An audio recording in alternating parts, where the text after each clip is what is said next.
मंत्री जी। माननीय अध्यक्ष महोदय, खंड 1, जी हाँ, यह सही है कि राजस्व रिकॉर्ड में भूमि की किस्म गैर मुमकिन गोचर के रूप में दर्ज की जाती है। यह कि गौशाला हेतु भूमि आवंटन राजस्थान भू राजस्व गौशाला हेतु आवंटन भूमि नियम 1957 के तहत किया जाता है।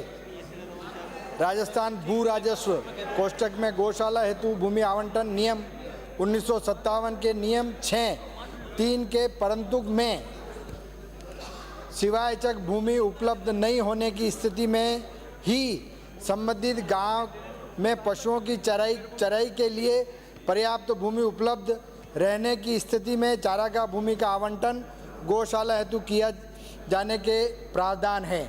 गौशाला हेतु चारागाह भूमि का वर्गीकरण परिवर्तन कर आवंटन किए जाने के संबंध में गुलाब कोठारी प्रकरण में माननीय उच्च न्यायालय के ऑब्जर्वेशन के दृष्टिगत गौशाला प्रयोजनार्थ भूमि आवंटन को व्यापक जनहित की श्रेणी में शामिल नहीं माना गया है। माननीय न्यायालय के आदेशों के दृष्टिगत वर्तमान में चारागाह भूमि का वर्गीकरण परिवर्तन गौशाला प्रयोजनार्थ नहीं किया जा रहा है। खंड 2, जी नहीं, बिंदु संख्या 1 के अनुसार इसका ये साथ में ही है। माननीय सदस्य। माननीय अध्यक्ष महोदय, माननीय मंत्री महोदय जी का जवाब आया है। मेरा आपके माध्यम से मंत्री महोदय से निवेदन रहेगा कि आपने कहा है कि ये जो गौशाला के प्रयोजनार्थ जो भूमि आवंटन की जाती है ये व्यापक जनहित की श्रेणी में नहीं आता। तो माननीय अध्यक्ष महोदय, गाय हमारी माता है, गाय हमारी संस्कृति के लिए और हमारे लिए पूजनीय है, और क्या गाय माता के लिए भी हम जनहित में नहीं माना जाता इसको? तो क्या इसमें मेरा आपसे निवेदन है कि इसमें आपने कोर्ट में ये बात कभी कोई पेश की कि भाई ये जनहित की श्रेणी में इस मुद्दे को लाया जाए या गाय को जनहित में ही माना जाए? मेरे गांव में ये मान लो कि 700-800 बीघा जमीन गोचर की है, और उस जमीन को यदि हम 10 बीघा गाय के लिए नहीं दे सकते तो मैं सोचता हूं कि यह हमारे लिए एक अच्छी बात नहीं है। तो इसके लिए माननीय मंत्री महोदय, आपके द्वारा क्या प्रयास किए गए हैं और आगे इसके लिए आवंटन के लिए क्या प्रयास रहेंगे, बताएं। माननीय मंत्री जी। माननीय अध्यक्ष महोदय,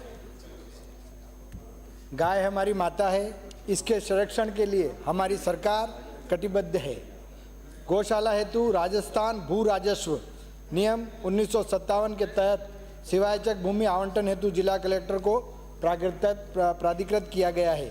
गाय के साथ साथ अन्य सभी पशुओं को चराने की व्यवस्था भी किया जाना आवश्यक है। अतः चारागाह भूमि समस्त पशुओं के हित में संरक्षित रखे जाना आवश्यक है।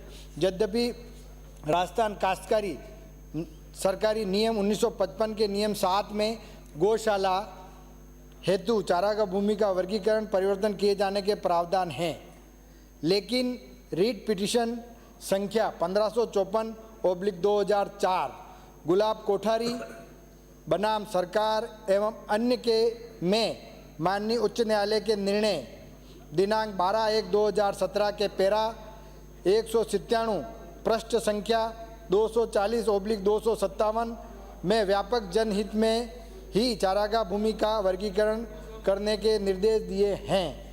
उक्त निर्देश में दिए गए निर्देशों के क्रम में गौशाला हेतु चारागाह भूमि आवंटन के संबंध में अतिरिक्त महाधिवक्ता द्वारा दिनांक 24/2/2022 को गौशाला हेतु चारागाह भूमि का आवंटन व्यापक जनहित में नहीं माने जाने की राय दी गई है। इसलिए वर्तमान में चारागाह भूमि का आवंटन गौशाला हेतु नहीं किया जा रहा है। गौशाला हेतु चारागाह भूमि आवंटन के संबंध में पुनः परीक्षण कराया जाकर तद अनुसार कार्रवाई की जा सकेगी। माननीय सदस्य। माननीय अध्यक्ष महोदय, एक तरफ तो आप कह रहे हैं कि जब सिवायचक जमीन या गैर मुमकिन जमीन वहाँ पर उपलब्ध नहीं है तो हम चारागाह में से गौशाला के प्रयोजनार्थ जमीन दे सकते हैं। और एक साइड में कह रहे हैं कि आप हाई कोर्ट के निर्णय के अनुसार हम इस जमीन का आवंटन नहीं कर सकते। तो मेरा आपसे निवेदन है कि यदि हमारे गांव में जब गौ माता वहां पर घूमती है और बहुत सारी उसकी संख्या हो गई, तो उसके लिए हम किस प्रकार से उनको ठहरने के लिए, उनको ठंड से बचाने के लिए, उनको बारिश से बचाने के लिए हम क्या प्रयास कर सकते हैं, उनको रखने के लिए आप क्या कर सकते हैं, या जमीन उपलब्ध नहीं है तो फिर गांव में हम उसका किस प्रकार से संवर्धन या उसकी सेवा कर सकते हैं, इसके बारे में भी आप बताएं। माननीय मंत्री जी। माननीय अध्यक्ष महोदय, ये मामला गौशाला आवंटन का जो है, भूमि आवंटन का मामला कोर्ट के माध्यम से है।